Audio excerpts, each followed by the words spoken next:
اللهم صل على محمد وعلى آل محمد كما صليت على إبراهيم وعلى آل إبراهيم إنك حميد مجيد اللهم بارك على محمد وعلى آل محمد كما باركت على إبراهيم وعلى آل إبراهيم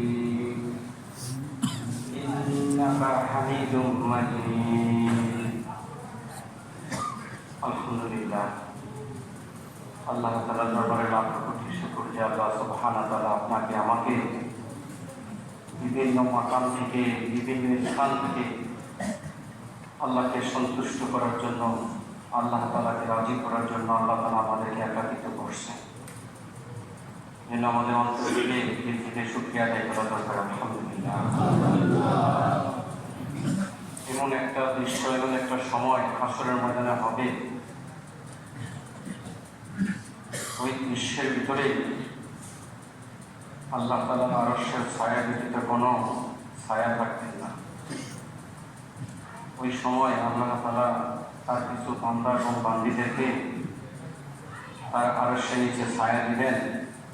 তার ভিতরে এক শ্রেণীর লোক হবে যারা আল্লাহকে রাজি করার জন্য, আল্লাহকে খুশি করার জন্য, আল্লাহর সন্তুষ্ট রেজামন্দির জন্য বিভিন্ন জায়গা থেকে একাত্রিত হয়, আবার আল্লাহর সন্তুষ্টের জন্য তারা আবার পৃথক হয়ে যায়। তাদেরকে আল্লাহ তাআলা তার আরশের নিচে ছায়া দিবেন। আমরা যেখানে আসছি বসছি, যদি আমাদের এই বসাটুকু শুধু মালিকের সন্তুষ্টের জন্য হয়, মালিকের রাজের জন্য হয়, অবশ্যই ইনশাআল্লাহ আমাদেরকে আল্লাহ তাআলা আরশের নিচে ছায়া দেবেন। বয়োজ্যেষ্ঠ বুজুর্গ, আল্লাহ পাক আমাদেরকে বিভিন্ন ঝামেলা থেকে নিয়ে মুক্ত করে নিয়ে আসছে। এখানে প্রত্যেকটা মানুষ বর্তমান ব্যস্ত অবস্থায় সময় কাটতেছে। ব্যস্ত আর ব্যস্ত, ধান কাটা নিয়ে, ব্যবসা বাণিজ্য নিয়ে, যানবাহন নিয়ে, সংসারাদি, অট্টালিকা, বাড়িঘর, ইন্ডাস্ট্রিজ, এগুলি সব কিছুর ঝামেলা আমাদেরকে ঘিরে ধরছে। তবুও মালিক তার হুকুমটাকে আমাদের দ্বারা পুরো করাইছেন। আমরা একাকিতভাবে জামাতটাকে আদায় করছি। এরপরে দিনের মধ্যে সে আল্লাহ আমাদেরকে বসাইছে। আল্লাহ তাআলা আমাদের নজরে যা কিছু আছে দেখাশোনার ভিতরে, এই সমস্ত কিছু আল্লাহ একাই সৃষ্টি করছেন। এই আসমান, জমিন, চন্দ্র, সূর্য, গাছপালা, পাহাড়, পর্বত, সাগর, যা কিছু আমাদের নজরে, সব কিছু কে সৃষ্টি করছে বলেন? সবাই আল্লাহ সৃষ্টি করছে। সব কিছু সৃষ্টি করছে। সৃষ্টির উদ্দেশ্যের কথা আল্লাহ তাআলা মানুষের সম্মুখে বয়ান করছে যে আমি এগুলি কেন সৃষ্টি করলাম, এই মাখলুক আমি কেন সৃষ্টি করছি, আসমান কেন পয়দা করছি, এই পাহাড় আমি কেন বানাইছি। এই সমস্ত কথাগুলি আল্লাহ তাআলা মানুষের সম্মুখে কালামা পাঠের মাধ্যমে বয়ান করছে। যেগুলি আমি কেন সৃষ্টি করলাম, সৃষ্টির উদ্দেশ্য আল্লাহ তাআলা জানিয়েছেন। কেন? এই সব কিছু জিন ও ইনসানের উপকারের জন্য আমি সৃষ্টি করছি। কিসের জন্য বলেন? জিন ইনসানের উপকারের জন্য। জিন ইনসানকে আল্লাহ তাআলা কেন সৃষ্টি করলেন? মানুষের এবং জিন জাতিকে কেন সৃষ্টি করলেন? একমাত্র জমিনের মধ্যে আল্লাহ তাআলার হুকুম পুরা করার জন্য। বলে আল্লাহ তাআলার হুকুম পুরা করার জন্য। আল্লাহ তাআলা সমস্ত কিছু এই কায়নাত সৃষ্টি করার পরে বলে জোড়া জোড়া অনেক বস্তুকে আল্লাহ তাআলা জমিনে পাঠাইলেন বসবাস করার জন্য। এই বাগানকে আল্লাহ তাআলা আগে সৃষ্টি করলেন, গাছপালা আগে সৃষ্টি করছেন, ফল ফলন সৃষ্টি করছেন।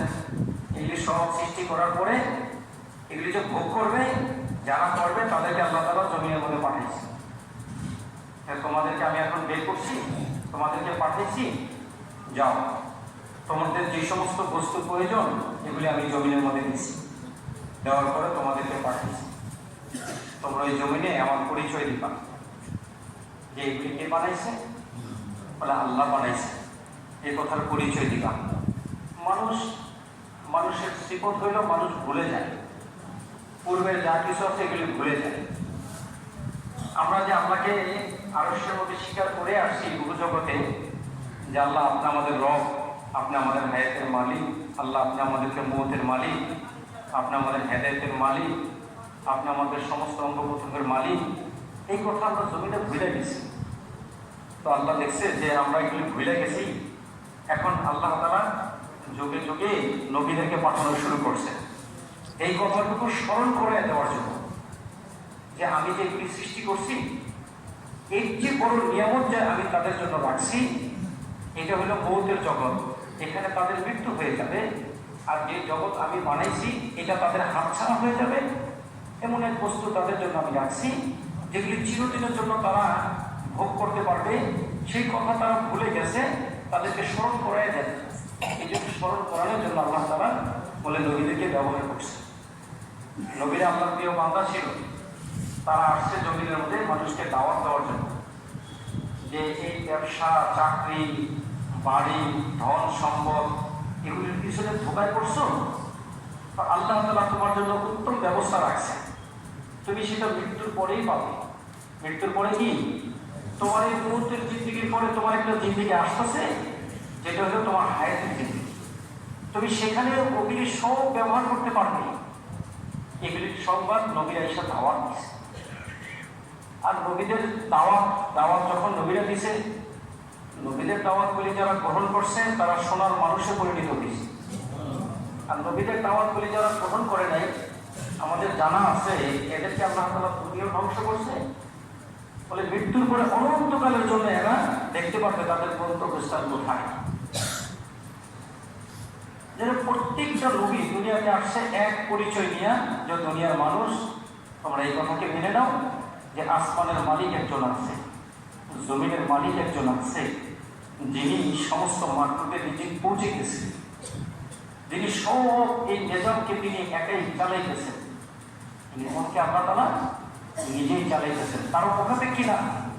সমস্ত মাখলুক মালিকের মুখাপেক্ষী, কিন্তু মালিক কারো মুখাপেক্ষী না। সারা দুনিয়ার মানুষ যদি নাফরমানি করে তো মালিকের খাজানার কোনো কমি করতে পারবে না। আর সারা দুনিয়ার মানুষ যদি কোনো ন্যাক কাজ করতে থাকে তো মালিকের খাজানার কোনো কিছু বাড়াইতে পারবে না। পারবে নাকি ভাই? পারবে না। আল্লাহ বলে যে তোমরা যদি সবাই একাত্রিতভাবে জমিনে যারা আসো চাও, জীব জন্তু মাখলুকাত যারা আসো, আমি যাদেরকে সৃষ্টি করে আমার দুনিয়ায় পাঠাইছি, সবাই যদি একসাথে চাও, আমি সবার ভাষাকে বলে যে পৃথক পৃথকভাবে সবার ভাষা আমি বুঝবো, এরকম ক্ষমতা আমার। কি বলেন? এবং সমস্ত মাখলুকের চাহাত আল্লাহ তাআলা একা পুরা করবেন, এরকম ক্ষমতা আল্লাহ তাআলার আছে জিম্মায়। কি বলেন? আল্লাহ তাআলা বলে সব তোমরা যা চাইবে আমার জগতে থেকে, তোমাদের দিলের ভিতরে যা চাহাত আছে, যা চাইবে তার চেয়ে যদি আমি দ্বিগুণ পরিমাণ তোমাদেরকে দান করি, তবুও আমার খাজানার চুল পরিমাণ কম হবে না। তোমরা না চাইতেই আমি তোমাদেরকে যাহা কিছু দিছি, এগুলি তাকায় দেখো, কোটি কোটি টাকার সম্পদ তোমাদের শরীরের ভিতরে আমি ফিট করে দিচ্ছি। বলে কি পরিমাণ বলেন? দুইটা চোখের কি মূল্য? এই পৃথিবী বিক্রি করলে দুইটা চোখের মূল্য কি? একটা চোখের মূল্য হবে না। হবে নাকি ভাই? তা আল্লাহ আমাকে ধনী বানাইছে না গরিব বানাইছে? ধনী বানাইছে। আমার দুইটা কিডনির কত দাম, আমার দুইটা হাতের কত দাম। কি বলেন? যার একটা অঙ্গ নাই সে বুঝতে পারে কি পরিমাণ ধনী আমাকে বানাইছে মালিক। তো মালিক বলতেছে যে তোমরা এই দুনিয়ার ধোকায় করো না, এই দুনিয়ার ভিতরে কি আছে এটা আমি জানি, আর তোমরা এই দুনিয়ার ধোকায় করো না। কারণ দুনিয়া তোমাদেরকে ছেড়ে দিতে হবে। দুনিয়া কি করতে হবে? এই কথা দাওয়াত নবী আয়েশা দিচ্ছে, যে তোমরা যে দুনিয়ার ধোকায় পড়ছো, এটা তোমার কাছ থেকে হাতছাড়া হয়ে যাবে। একটা মানুষের যখন বয়স ৬০-৭০ বছর হয়, বা ১৫০ বছরই হয়েছে, বা ১,০০০ বছরই হয়েছে, তো সে তার সমস্ত হায়াতটাকে যে কোনো একটা বস্তুর পিছনে ব্যয় করে। করে না এরকম? কেউ ফ্যাক্টরির পিছনে ব্যয় করে, কেউ বড় বড় মাকাম তৈরি করবে, ধন সম্পদ জমা করবে, বাড়িঘর সাজাইবে। এই জন্য মানুষ মেহনত করে এটার পিছনে। যখন তার নজরে লাগছে যে আমি একটা বাগান তৈরি করব, আমি একটা বড় বাড়ি বানাইব, এবং আমি বড় একটা ইন্ডাস্ট্রিজ বানাইব, এই ফিকিরে যখন সে লাগে, তখন তার দেহের খেয়ালটাও তার কাছে থাকে না, যে তার দেহের ভিতরে কিছু দিতে হবে। এই 3.5 হাত দেহটাকে সাজাইতে হবে, এটা দিকে তার খেয়াল থাকে না। তার ওই ব্যবসার পিছনে সে শ্রম দিতে থাকে যে এটাকে কি করে দাঁড় করানো যায়, এটার কি জিনিস প্রয়োজন হয়, সেটার পিছনে সে লাগে। তার হায়াতের জিন্দিগিটা সেখানে সে ব্যয় করতে থাকে। কেউ বাড়ির পিছনে ব্যয় করছে, কেউ জমাজমের পিছনে তার জীবনটাকে ব্যয় করছে। যখন তার সম্মুখে আজরাইল আসবে, তখন সে সবচেয়ে বেশি কষ্ট পাবে যে এই জিনিসটা যখন তার কাছ থেকে ছিনাই নেওয়া হবে। তার কাছ থেকে এই জিনিসটা ছিনাই, তুমি এত মহব্বত করছো যে আসবাবের পিছনে, সেটা এখন তুমি বলে ছেড়ে দিয়ে আমার সঙ্গে যাইতে হবে। তখন আফসোস আর আফসোস ছাড়া আর কিছুই থাকে না। সারাটা জীবন এই বাড়িটার পিছনে মেহনত করলাম, এখন আমি খালি হাতে কবর দিকে যেতেছি। এর চেয়ে বড় কষ্টটা কি লাগতে পারে বলে?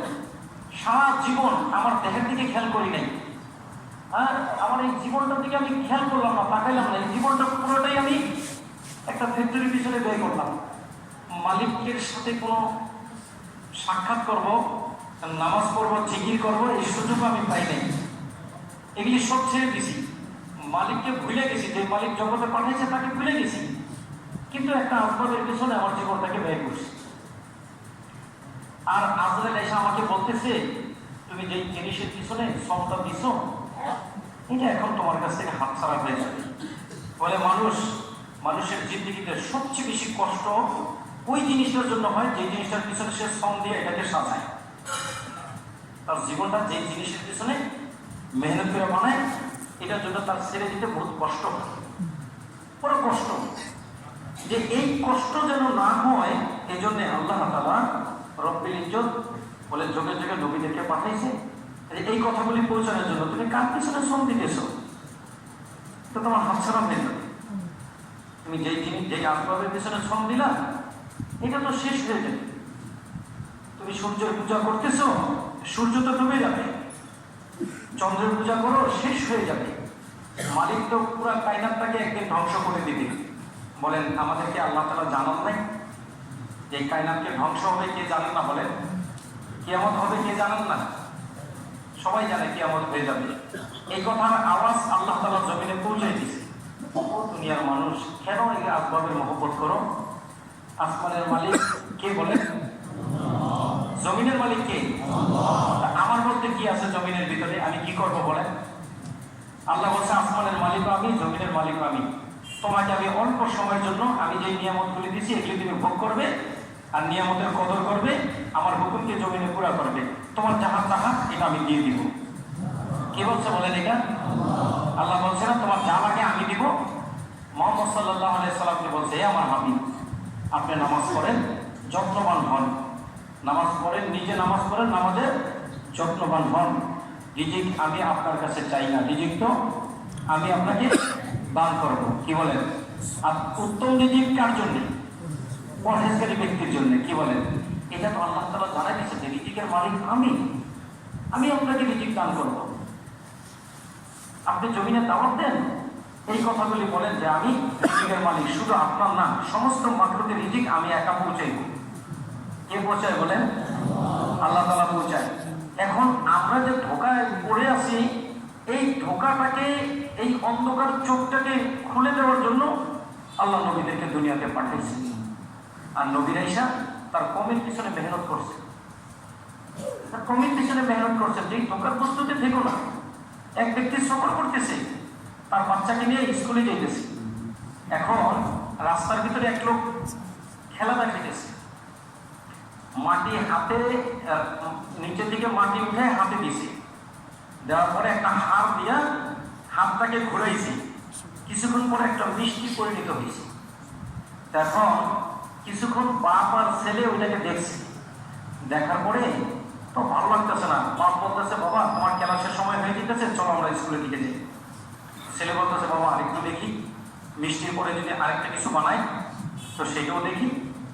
বাপ বলতেছে, না এগুলি দেখে লাভ নেই, এগুলি সব বলে ধোকা। এগুলি কি ধোকা দেখেছে? না বাবা, আমি তো নিজে দেখলাম, সে মাটি উঠাইছে, হাতে রাখছে, এরপরে একটা হাতটা ঘূর্ণা দিল আর একটা মিষ্টি পরিণত হয়েছে। বলে এটা আমার শিক্ষা দরকার বাবা, আমাদের সংসারে অভাব দেখা দিছে, আর আমাদের টাকা পয়সা নাই, তুমি প্রতিদিনই কাজ করতে চলে যাও, আমি যদি এই লোকটার সাথে থাকি আর যদি আমি এটা শিখতে পারি তাহলে আমি অনেক মিষ্টি বানাইবো, আর এগুলির একটা দোকান হবে, আমরা বিক্রি করলে ভালোভাবে চলতে পারবো। বাপ বলতেছে বাবা এটা তোমাকে ধোকা দেখাইছে। কি দেখাইছে? এখন বাপ যতই বলে ছেলেকে এটা তোমাকে একটা ধোকা দেখাইছে, ছেলে কি বিশ্বাস করতে পারে? তার সেই জ্ঞান হয়েছে? হয়নি। সে বিশ্বাস করতে পারে না যে মাটি দিয়ে মিষ্টি বানাইতে পারে। সে বলছে না আমি দেখছি তো মাটি একটু উঠাইছে। বারবার সেই কথাই বলতেছে মাটি দিয়ে মিষ্টি বানাইছে।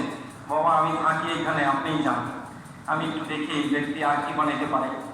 তো বারবার বলতেছে বাবা এখানে থেকে কোনো লাভ নাই, তুমি স্কুলে যাও, তুমি লেখাপড়া করো, তুমি অনেক বড় হইতে পারবে। কিন্তু না, সে একই কথা, না আমি দেখছি মিষ্টি বানাইছে মাটি দিয়ে। তো নবীরা এই কথাগুলি বলছে জমিনে এসে ওই বাবার মতো যে তোমরা এই ধোকায় করো না, এই যে ধোকা দেখতেছো এই ধোকায় তোমরা করো না, এটা এই ধোকার মধ্যে কোনো শান্তি নাই। এটা নবীরা এসে দাওয়াত দিছে। আমরা নিজেরাই ওই ধোকায় পড়ে গেছি বাচ্চার মতো, যে না এটার মধ্যে তো সুখ আছে, চাকরিতে সুখ আছে, বাগানের ভিতরে সুখ আছে, জমিনের ভিতরে সুখ আছে, ব্যবসায়ের সুখ আছে, সংসারের ভিতরে সুখ আছে। এই সুখ আমরা এখানে খুঁজতেছি ওই বাচ্চার মতো। কিন্তু নবীরা এসে বলছে না, এই আসবাবের ভিতরে সুখ নাই। তুমি যদি ব্যবসার ভিতরে সুখ পাইতে চাও যাও না কারণের কাছে। আল্লাহ তাআলা তাকে ধনের মালিক বানাইছে। কি বলেন? ধন সম্পদ, টাকা, অর্থ সম্পদের মালিক বানাইছে। কারণের কাছ থেকে সবক নেও যে কারণকে আল্লাহ তাআলা মাল দিয়ে কি বানাইছে বলেন? কারণকে আল্লাহ তাআলা মাল দিয়েছিলেন, মাল কি আল্লাহ তাআলার হুকুমের উপরে ব্যয় করছে? করছে নাকি বলেন? আল্লাহ তাআলা তার সিফতের উপরে কি পয়দা করছে? তাকে বিশ্বাস করছে? না মাল আমি কামাইছি এই কথা বলছে। আল্লাহ তাআলা মাল সহ কারণকে জমিনের মধ্যে ধ্বংস করেছে। তার এত অর্থ সম্পদ ছিল, তার এত স্বর্ণগুলো ছিল, কিন্তু যখন আল্লাহ তাআলা তাকে মাটির মধ্যে পাকড়াও করতেছিল, ধরতেছিল, তো যতই চিৎকার করছে কিন্তু রেহাই পাইছে, কেউ তাকে বাঁচাইতে পারছে? তো আল্লাহ তাআলা ধরা যখন সে জমিনের মধ্যে গর্ব করছে যে এগুলি আমি তৈরি করছি, তো আল্লাহ তাকে পাকড়াও করছে, তখন সে রেহাই পাইছে নাকি ভাই? তাহলে অর্থের ভিতরে কামিয়াবি আছে? কারণের কাছ থেকে একটু সবক নেওয়া যায় না যে সে ধন সম্পদের ভিতরে সুখ পাইছে কিনা? যদি পেয়ে থাকে তাহলে আমিও তো এটার পিছনে লাগতে পারি, ঠিক কিনা বলেন? না, উবাই বিন খলফের কাছ থেকে একটু ব্যবসা থেকে যাওয়া যায় কিনা, যে আমরা যে ব্যবসা বাণিজ্য যা করতে চাই এর ভিতরে কি সুখ আছে, মাল জমা করার ভিতরে কি সুখ আছে, তাদের কাছে একটু সবক নেওয়া যায় না? কি বলেন? তারাও ব্যবসা বাণিজ্য জমিনের মধ্যে করছে, এর ভিতরে সুখ পাইছে নাকি? বেজ্জতি আর বেজ্জতি বেশি পাই। দোস্ত বুঝলো, রাজত্বের ভিতরে নাই। নবীরা এসে দাওয়াত দিয়ে দিচ্ছে আমাদেরকে, রাজত্বের ভিতরে সুখ নাই। যদি তোমরা রাজত্বের ভিতরে সুখ চাও, চলো আমরা নমরুদের কাছে যাই। নমরুদকে আল্লাহ তাআলা ইজ্জতের আসন দিয়েছিল। আল্লাহ তাআলার হুকুম অনুযায়ী এই আসন কি খাটাইছে? না, না খাটানোর কারণে আল্লাহ তাআলা ইজ্জতের আসনে বসে তাকে বেজ্জতি করেছে। করছে কিনা বলেন? অনেক কিছু লাগছে? কিচ্ছু লাগে না। বেজ্জতির ইজ্জতের আসনে আল্লাহ তাকে বেজ্জতি করে দিয়েছে। তাইলে এই রাজ্যতার ভিতরে কি আছে বলেন? বর্তমান চতুর্দিকে তাকায় দেখেন, বেজ্জতি ছাড়া আর কিছু আছে বলেন? নমরুদ সারা দুনিয়ার রাজত্ব করতে চাইছে, আর রাজত্বের ভিতরে যে আল্লাহ কি পরিমাণ বেজ্জতি করছে এই জমানার ভিতরে আপনার আমার নজরে এই জিনিস আল্লাহ তাআলা ফুটাই তুলছে। চলছে কিনা বলেন? কিছুদিন আগে এই ঘুষ সারা দুনিয়ার রাজত্ব করার জন্য চোষণ সরকার পুরা পৃথিবীর শাসন করার জন্য, চোষণের জন্য সে ফিকির করছে। আল্লাহ তাআলা এই জমানার ভিতরে তাকে জুতা পিটাই করে শাস্তা করে দিয়েছে। কি বলেন? করে নাই? ক্ষমতার ভিতরে কি জুতার বাড়ি ছাড়া আর কিছু আছে? কিচ্ছু না। ঘুষের থেকে সবক নেওয়া যায় যে ওই জমানার ভিতরে তাকে যে বেজ্জতি করছে সিংহাসনে বসে, এখানেও বেজ্জতি করছে। একটা জুতা তাকে শাস্তা করার জন্য যাওয়ার কারণে, জুতা একটা হিজরত করছে একটা বেদিনকে শাস্তা করার জন্য, আল্লাহ তাআলা জুতার মূল্য লক্ষ লক্ষ করে বাড়াই দিয়েছে। ভাই দোস্ত বুজুর্গ, এই ক্ষমতার ভিতরে কোনো বেজ্জতি ছাড়া কোনো ইজ্জত নেই। আজকে ইজ্জত কালকেই বেজ্জতি। ক্ষমতার ভিতরে কি ভাই? আজকে ইজ্জত কালকে বেজ্জতি, সামনে সালাম পিছনে গায়ে, এছাড়া কিচ্ছু নাই। এখান থেকে সবক নেওয়া যায়। আমি কিসের পিছনে ছুটতেছি? নাই দোস্ত, এখানে কোনো সুখ নেই, এখানে সুখ নেই।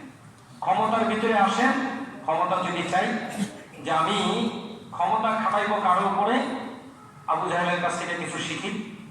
কি বলেন, কুরাইশের সরকার ছিল, ক্ষমতা খাটাইছে তার উপরে। ছোট বাচ্চার দ্বারা আল্লাহ তাআলা দুনিয়া থেকে তাকে বিদায় করেছে, বেজ্জতি করে বিদায় করেছে যুদ্ধের ময়দানে। বড় লোক, বড় মানুষকে ব্যবহার করতে হয় নাই, বড় কিছু ব্যবহার করে তাকে ধ্বংস করতে হয় নাই, ছোট বাচ্চার হাতে তাকে দুনিয়া থেকে বিদায় হইতে হয়েছে। বেজ্জতি ছাড়া কি আছে? যারা গেছেন তো জানেন তার বাড়ির কি অবস্থা। কি বলেন, তার বাড়িটার কি অবস্থা এখন? ভাই দুস্থ বুঝলো, এগুলির ভিতরে কোনো সুখ নাই। আছে সুখ এগুলির ভিতরে? নাই। ফেরাউন খোদায় দাবি করছে, যে খোদা দাবি করতে চায় মানুষের উপরে, তার সাথে কি বেজ্জতি বলেন? কি বেজ্জতি? যখন মুসা আলাইহিস সালামকে সে ধাওয়া করতে তার পিছনে ছুটছে, তখন আল্লাহ তাআলা এক লাঠির আঘাতে 12টা রাস্তা তৈরি করে দিয়েছে পানি জমায় মুহূর্তের ভিতরে। করছে কিনা বলেন? এখন আমাদের পদ্মা সেতু করতে কি লাগতেছে বলেন? কি লাগতেছে? কত বছর শ্রম লাগতেছে? সমস্ত মানুষ দিশেহারা হয়ে গেছে একটা ব্রিজ বানাইতে, একটা সেতু তৈরি করতে। আমরা সব পেরেশানিতে লেগে গেছি, মন্ত্রী মিনিস্টার যা আছে সব সেখানে শ্রম দিতেছি, লাগবে আরো লাগবে, সব কিছুর উপরে বাজেট বাড়ছে।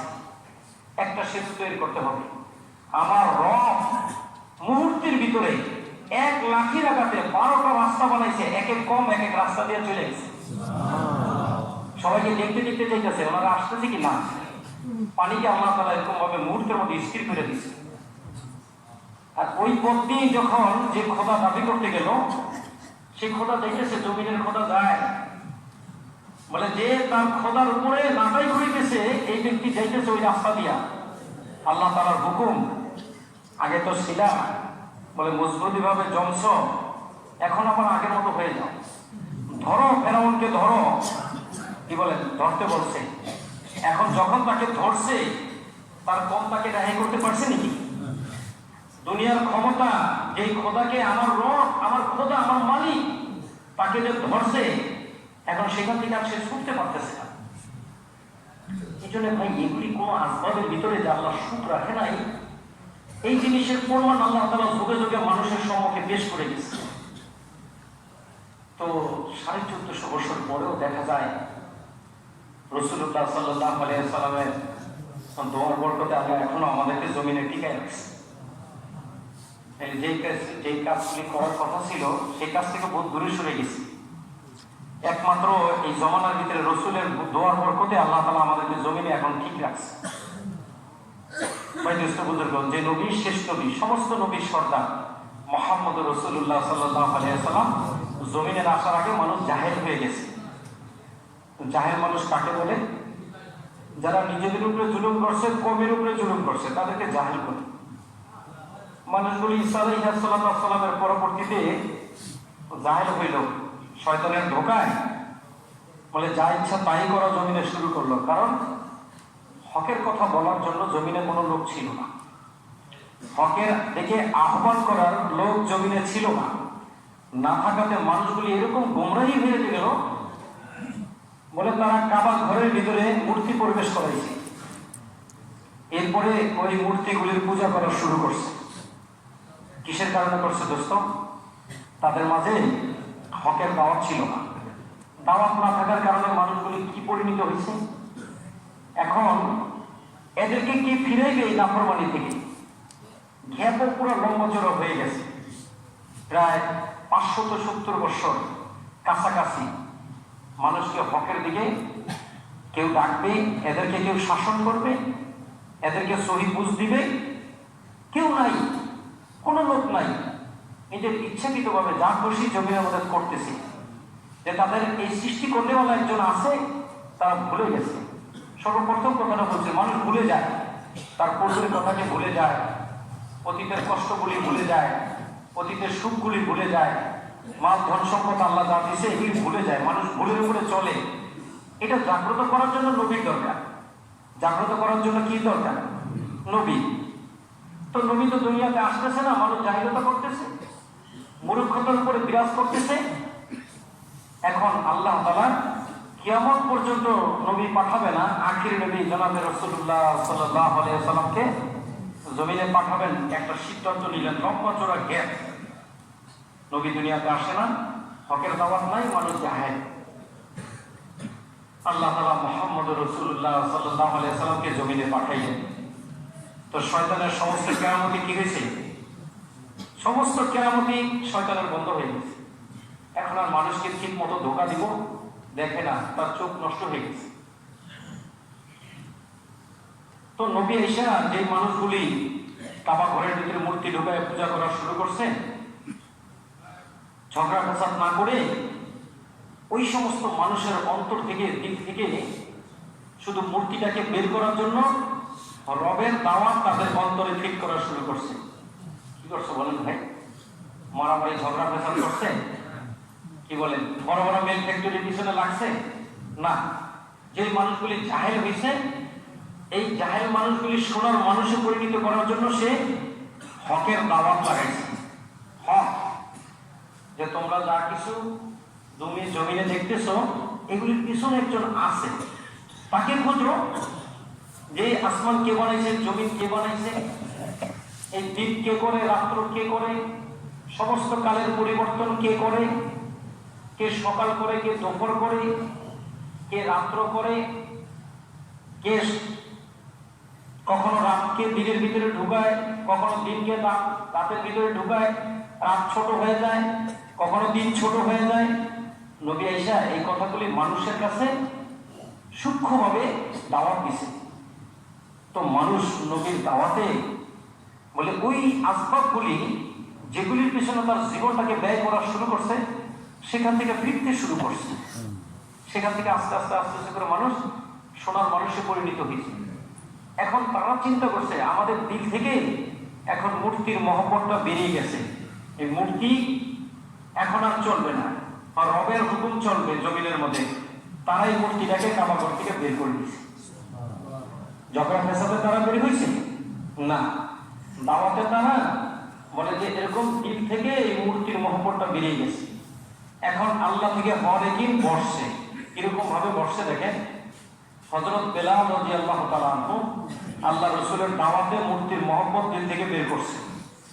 বের করার পরে বলে সে বিক্রি হইতে হইতে বলে যখন আরবের ভিতরে আসছে, আর আরবের ভিতরে আসার পরে যখন মুহাম্মদ সাল্লাল্লাহু আলাইহি ওয়াসাল্লামের জবান থেকে যে কালেমা গ্রহণ করছে, তো কাফেররা তাকে এই পরিমাণ দিনের বেলা আঘাত করতো শরীরের উপরে, বলে যার যত শক্তি ছিল ওই পরিমাণ আঘাত তার শরীরের উপরে করতেন।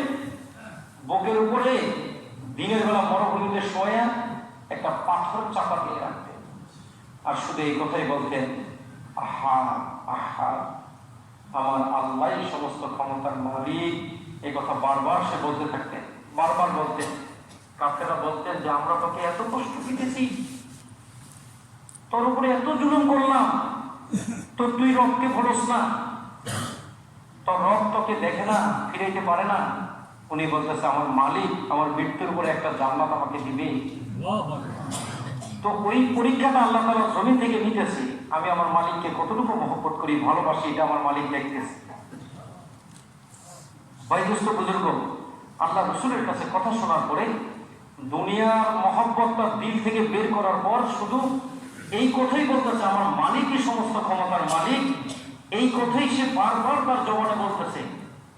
তোমরা আমাকে যতই আঘাত করো আমার শরীরের উপরে, তো দিল থেকে রবের কথাকে বের করতে পারবে না, কারণ আমার অন্তরে আমার রবকে আমি ফিট করে ফেলেছি। বয়োজ্যেষ্ঠ বুজুর্গ, মেহনত কইরা যখন রবকে দিলের ভিতরে ঢুকাইছে, এই মানুষগুলি সোনার মানুষই পরিণত হয়ে গেছে। মালিক আসমান থেকে তাদের জন্য সালাম পৌঁছাই দিয়েছে, সালাম পাঠাইছে জমিনের উপর। বয়োজ্যেষ্ঠ বুজুর্গ, এই বেলাল রাদিয়াল্লাহু তাআলা আনহুকে আল্লাহ রাসূল মদিনার মুয়াজ্জিন হিসাবে নিযুক্ত করলেন। বেলাল, তোমাকে আমি খুব মহব্বত করি, তোমাকে আমি ভালোবাসি। কেন? ইসলাম গ্রহণ করার পরে তোমার উপরে যে পরিমাণ নির্যাতিত হয়েছে, নির্যাতন করছে, আর তুমি সব ভোগ করছো। তোমার রবকে তুমি তোমার অন্তরের ভিতরে বসাইছ, তোমাকে আমি খুব মহব্বত করি। আর বেলাল রাদিয়াল্লাহু তাআলা আনহুকে বলে কাছে ডেকে বলতেছে, এখন থেকে তুমি মানুষকে বলে দাওয়াত দিবা আল্লাহ তাআলার হুকুম পুরা করার জন্য, তোমাকে নিযুক্ত করা হইল। স্থায়ী মুয়াজ্জিন হিসাবে মদিনায় আল্লাহ তাআলা বেলাল রাদিয়াল্লাহু তাআলা আনহুকে নিযুক্ত করলেন। এখন যখন সাহাবাদের মেহনত শুরু হয়েছে, সাহাবারা কুরবানি করতেছে, বিভিন্ন নির্যাতনের পরও রবের দাওয়াত বিভিন্ন জায়গায় দিতেছে, মানুষ ইসলাম গ্রহণ করতেছে, মানুষ ইসলামের দিকে ধাবিত হইতেছে। এখন আল্লাহ পাকের কালাম অনেকে শ্রবণ করে শিখে তার উপরে আমল করতেছে। কিছু সংখ্যক সাহাবীরা এরকম নিয়ত করলো যে বেলাল তো আমাদের আজান দেয়, কণ্ঠগুলি ভালো মতো উচ্চারণ হয় না, তাহলে আমরাই কেউ নবীদের কাছে যাই, যাইয়া বলি যে আমাদের ভিতরে তো অনেকে আছে সুন্দর মতো আজান দিতে পারে, তো আপনি এক কাজ করেন না, বেলালকে পরিবর্তন করে আজানই তো দিবে, মানুষকে আল্লাহর দিকে আহ্বান করবে, তো বেলালের পরিবর্তে আমরা অন্য কাউকে ভালো কণ্ঠওয়ালা এক ব্যক্তিকে তারপরেই সে আজান দিবে। মুহাম্মদ রাসূলুল্লাহ সাল্লাল্লাহু আলাইহি ওয়াসাল্লাম ওই সমস্ত লোকগুলিকে বলেন, মোটামুটি কথার মাফহুম এই কথা বলতেছে যে দেখো, আমার বেলাল যখন আজান দেয় আমার দিল শীতল হয়ে যায়, আর আমার বেলালের আজান কত কুরবানির সাথে হয় তোমরা জানো। আমার বেলালের যখন ওযু চলে যায় তখন সঙ্গে সঙ্গে আমার বেলাল ওযু অবস্থায় থাকে, আর আমি এক সময় স্বপ্ন যুগে দেখতেছিলাম যে বেলালের পায়ের মতো গরমের আওয়াজ পাওয়া যেতেছে। তো আমি যখন জিবরাইলকে জিজ্ঞাসা করি, সে বলতেছে এটা আপনার বেলালের আওয়াজ পায়ের, সে জান্নাতে হাঁটতেছে এরকম নমুনা। তো সকালবেলা হুজুর আকরাম সাল্লাল্লাহু আলাইহি ওয়াসাল্লাম বেলাল রাদিয়াল্লাহু আনহুকে জিজ্ঞাসা করলো, বেলাল তুমি কি এরকম আমল করো যে আমি স্বপ্নের ভিতরে দেখলাম জান্নাতে তোমার পায়ের আওয়াজ পাওয়া যেতেছে? বেলাল রাদিয়াল্লাহু আনহু চোখের পানি ছেড়ে দিয়ে বলতেছে, ইয়া রাসূলুল্লাহ আমার তো তেমন কোনো আমল নাই, আপনি যাহা বলেন আমি এটার মধ্যে কোনো কম বেশি করি না, তার উপরেই আমল করি, কিন্তু বিশেষ কোনো আমল তো আমার নাই। কিন্তু আমি যখনই আমার ওযু চলে যায় সঙ্গে সঙ্গে আমি ওযু করি, সম্ভব হয় অর্থ থাকলে আমি 2 রাকাত নামাজ আদায় করে নিই। হুজুর আকরাম সাল্লাল্লাহু আলাইহি ওয়াসাল্লাম মুস্কি হাসি দিয়ে বলতেছে, বেলাল এটা তো বড় আমল, তুমি এই আমলের দ্বারা আল্লাহ তাআলাকে সন্তুষ্ট করে ফেলছো, আল্লাহ তোমার জন্য জান্নাতের ফয়সালা করে রাখছে। দুনিয়াতে যত মানুষকে সৃষ্টি করছেন, সমস্ত মানুষ কায়নাতকে সৃষ্টি করছেন, যাদেরকে জমিনে পাঠাইছেন, তোমাকে আল্লাহ এত ইজ্জত দিছে যে তুমি সবার আগে জান্নাতে প্রবেশ করবে। বেলাল রাদিয়াল্লাহু তাআলা বলেন, ইয়া রাসূলুল্লাহ আপনি বলেন কি, আমি সবার আগে জান্নাতে কেমনে যাব? বলে আল্লাহ তোমাকে ব্যবস্থা করে দিবেন। বলে আমি কি আবু বকরের আগে জান্নাতে যাব? হুজুর আকরাম সাল্লাল্লাহু আলাইহি ওয়াসাল্লাম বলে যে হ্যাঁ, আবু বকরের আগে তুমি জান্নাতে যাবে। চোখের পানি ছেড়ে দিয়ে বলতেছে, ইয়া রাসূলুল্লাহ বলেন কি, আমি কি ওমরের আগে কি জান্নাতে যাব? বলে হ্যাঁ, তুমি ওমরের আগে জান্নাতে যাবে। বলে ইয়া রাসূলুল্লাহ সমস্ত মানুষের কথা বলতেছেন, আমি কি ওসমান আলী রাদিয়াল্লাহু তাআলা ওনাদের আগে কি আমি জান্নাতে যাব? বলে তুমি ওনাদের আগেও জান্নাতে যাবে। হযরত বেলাল রাদিয়াল্লাহু তাআলা দিলের ভিতরে চাহাত জানার জন্য, ইয়া রাসূলুল্লাহ দুনিয়াতে যে অনেক নবী আল্লাহ তাআলা পাঠাইছে, আমি কি নবীদের আগেও কি জান্নাতে যাইব? মুহাম্মদ রাসূলুল্লাহ সাল্লাল্লাহু আলাইহি ওয়াসাল্লাম মাথাকে নিচে করে রাখলেন। কিছুক্ষণ পরে বললেন যে বেলাল অন্যান্য নবীদের আগেও তুমি জান্নাতে যাবে। হযরত বেলাল রাদিয়াল্লাহু তাআলা খুশি হয়ে চোখের পানি আরো বের হয়ে গেল। এখন বলতে, ইয়া রাসূলুল্লাহ তাহলে আপনি? বলে বেলাল জান্নাতের দরজাগুলি বলে আমার জন্য সজ্জিত করা হবে, এবং জান্নাতের দরজাগুলি আমার ইজ্জতের জন্য জান্নাতের দরজাগুলি খোলা হবে। আল্লাহ তাআলা হাশরের ময়দানে ঘোষণা দিবেন, সর্বপ্রথম আমার হাবিবকে জান্নাতে যেতে দাও, আমি যে সওয়ারিতে আহরণ করবো সেটা লাগাম আল্লাহ তাআলা তোমার হাতে তুলে দিবেন, এবং তুমি যাবে, এরপরে আমি আস্তে আস্তে করে যাব, সমস্ত মানুষ যারা জান্নাতি হবে সবাই যেতে থাকবে। কি পরিমাণ ইজ্জত আল্লাহ তাআলা দিয়েছে বলেন। এই বেলাল রাদিয়াল্লাহু তাআলা আনহুকে সাহাবারা মাশওয়ারার সাথে বললেন যে বেলালকে এখন আযান দেওয়া থেকে বিরত করা। আল্লাহ রাসূল কোনো কথা বলেন না, যেহেতু নবীজি ফয়সালা দিয়েছেন বেলাল এখন থেকে আযান দিবে, এখন কোনো ফয়সালা করতে পারতেছেন না। তো এখন হুজুর আকরাম সাল্লাল্লাহু আলাইহি ওয়াসাল্লাম দেখলেন যে সাহাবীরা বারবার বিরোধী করতেছে, তো কি করা যায়? এখন একজনকে আযান দেওয়ার জন্য ফয়সালা করলেন, রায়ের উপরে ফয়সালা করলেন।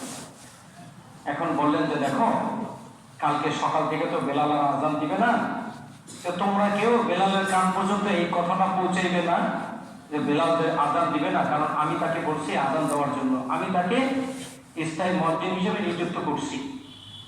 আর এই অবস্থায় তোমরা যদি কেউ বলো আমার বেলাল কষ্ট পাবে, এই জন্য আমি বেলালকে বলবো বেলাল যেন কাল সকালে আজান না দেয়।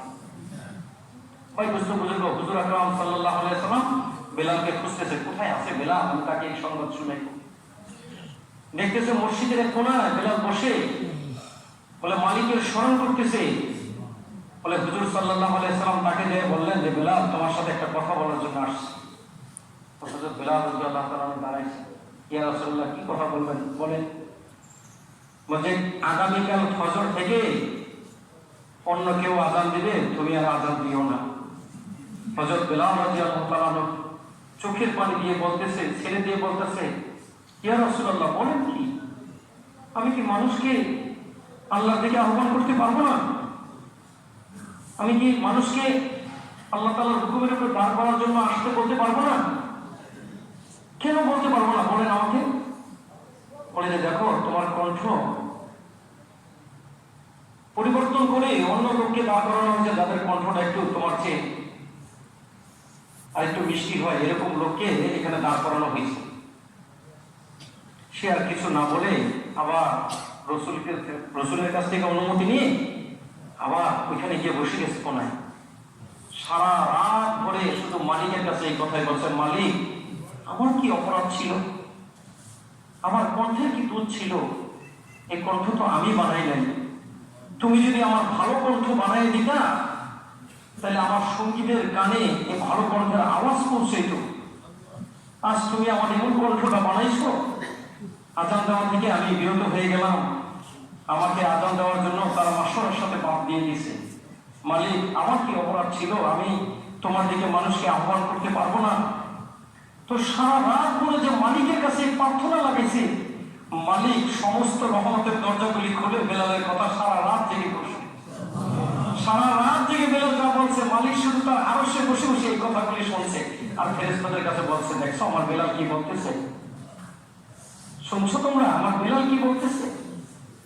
ভাই দুস্থ বুজুর্গ, ফজরের সময় যখন ওই সুর মধুর কণ্ঠওয়ালা ব্যক্তি আজানের সামনে দাঁড়াইছে, আল্লাহ দিকে আহ্বান করতেছে, আল্লাহ তাআলা সঙ্গে সঙ্গে ফেরেশতাদেরকে বলতেছে জমিনটাকে এখন স্থির করে দাও, জমিনটাকে স্থির করে দাও।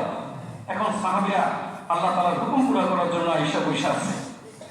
সুবেহ সাদেক হয়, অন্ধকার হয়ে গেছে, সুবেহ সাদেক হয় না, সময় হয় না যে নামাজে দাঁড়ানো। জিবরাইল এসে রাসূলের কানে বলতেছে, ইয়া রাসূলুল্লাহ আজকে কি মদিনার মসজিদে আজান হয় না? হ্যাঁ আজান হয়েছে তো। বলে আমরা আল্লাহ পাকের আরশে আজান শুনি নেই, আজকে যে আজান দিছে এই আজানের কণ্ঠ আল্লাহ তাআলার আরশে পৌঁছায় নাই, আর না পৌঁছানো পর্যন্ত সুবেহ সাদেক হবে না, আপনি মালিকের হুকুম পুরো করতে পারবেন না। আপনি বেলালকে বলেন সেজন্য আজান দেয়, আজান দিবে আল্লাহ তাআলা সুবেহ সাদেক করবে, যদি আজান না দেয় তো কিয়ামত পর্যন্ত আল্লাহ এই অবস্থা করে রাখবে। আপনি বেলালকে বলেন। রাসূল সাল্লাল্লাহু আলাইহি ওয়াসাল্লাম বেলালকে বলতেছে, বেলাল উম্মতের ফায়দার জন্য, বলে শান্তির জন্য তুমি আজান দাও। বেলাল রাদিয়াল্লাহু তাআলা যখন আল্লাহ তাআলাকে বলতেছে আল্লাহই সবচেয়ে বড়, আল্লাহু আকবার আল্লাহু আকবার, আল্লাহ তাআলা জমিনের মধ্যে সুবেহ সাদেকের ব্যবস্থা করে দিয়েছে। ভাই দোস্ত বুজুর্গ, জমিনে মেহনত করছে, ওই জমিনের ব্যক্তির আওয়াজগুলি আল্লাহ পাকের আরশে কিন্তু থরথর করে কাঁপছে। সাহাবীরা জমিনের মধ্যে কালেমা পড়ছে, আল্লাহ পাকের নূরের স্তম্ভগুলি হিলা শুরু করে দিয়েছে। আল্লাহ তাআলা জিজ্ঞাসা করে, কেন কাঁপতেছো, এই অবস্থা কেন তোমাদের? মালিক জমিনের মধ্যে ব্যক্তি কালেমা পড়ছে, এখন তার গুনাহ মাফ হয় না, এই জন্য আমি লড়তেছি। বলে তুমি থামো, তার গুনাহগুলি মাফ করে দিচ্ছি। ভাই দোস্ত বুজুর্গ, সাহাবীরা এরকম কালেমা দিলের মধ্যে ফিট করছে যে কালেমার খাতিরে আল্লাহ পাকের আরশ ধন্য করছে। এই জন্য ভাই দোস্ত বুজুর্গ, বলে সাহাবীরা আল্লাহ রসুলের সাথে চলে ফিরে যে মেহনত করছে কিরকম দামি নিচে বলেন। হযরত ওমর রাদিয়াল্লাহু তাআলা আনহু আল্লাহ রসুলের সাথে চলার পরে কি দামি। এক সময় নালায়েক বদদিনী বেদীদের সাথে মানুষ রূপে শয়তানের সাথে বসবাস করছে, আর যখন মুহাম্মদ সাল্লাল্লাহু আলাইহি সাল্লামকে হত্যার নিয়তে নাউজুবিল্লাহ বলে আগে বেড়ে গেছে, আল্লাহ তাআলা তাকে এরকম ভাবে কবুল করছে জমিনের মধ্যে এরকম দামি তাকে বানাইছে, সে এই কথাগুলি বলতেছে, বলে রোম পারস্য লোকরা হযরত ওমরকে হত্যা করার জন্য বিভিন্ন কৌশল ব্যবহার করা শুরু করছে। ওমরের জন্য আমরা জমিনে কিছু করতে পারি না, আমাদের রাজত্ব কেড়ে নিতেছে, আমাদের রাজত্বর ক্ষমতাগুলি সব হাতছাড়া করে দিতেছে ওমরকে কি করা যায়? বলে তারা বারবার মানুষের সাথে বসে ওই বদদিনী লোকগুলি, বেদির লোকগুলি বলে ওমরকে দুনিয়া থেকে বিদায় করার কৌশল সাজাইতেছে। একদিন তারা ঘোষণা দিয়ে দিল যে ওমরের কল্লা আমাদের হাতে দিতে পারবে তাকে এত এত স্বর্ণ মুদ্রা দেওয়া হবে। তা এক ব্যক্তি খুব সাহসী লোক, সে দাঁড়াইছে, বলে আমি পারবো, তোমরা যে ঘোষণা দিছ এই ঘোষণা কি আমার সঙ্গে থাকবে?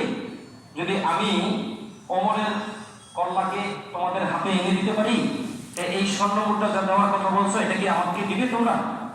তো বলছে হ্যাঁ, তোমাকেও দেওয়া হবে। তো সে তৈরি হয়েছে ওমরকে হত্যা করার জন্য, নাউজুবিল্লাহ। এখন ওমর যেখানে আছে সেখানে সে রওনা হয়েছে। এখন হযরত ওমর রাদিয়াল্লাহু তাআলা আনহুর এলাকায় চলে গেছে, তীর,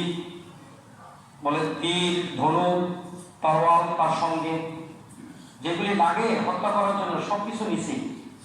এখন ওমরের এলাকার ভিতরে প্রবেশ করছে, এক ব্যক্তিকে জিজ্ঞাসা করতেছে, এই তোমাদের বাদশা কোথায়? তুমি এই এলাকার লোক? বলতেছে হ্যাঁ।